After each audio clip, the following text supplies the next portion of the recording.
Hi, my name is Sandra McCain. I'm here to talk about Dr. Sam. I believe he's a very good doctor. I'm a patient of his that suffered for years in pain for 13 years due to accident on my job. I have RSD, reflex symptomatic dystrophy, a nerve condition because of the accident, which I will never be cured of. But I learned how to live with it thanks to him. I didn't know there was other ways to cure pain.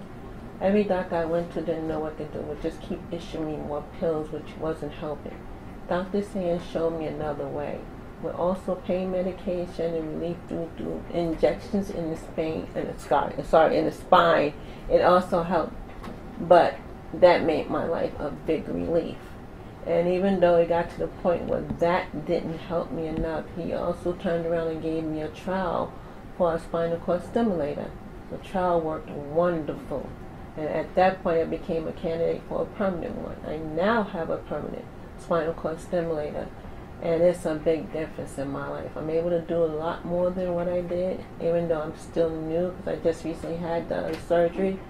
But I can already see the difference, and I'm very happy. And I'm just glad that I don't have to deal with as much as I used to deal with. Thanks to him in his office, he's a very good doctor. He's all around. He checks on you. He makes sure you're all right. He makes sure he calls you for the appointments. He makes sure you have your medication. His staff is right on board. And they're very comfortable to be with. They're very understanding. And they also follow up like they're supposed to. Many doctors don't do this sometimes.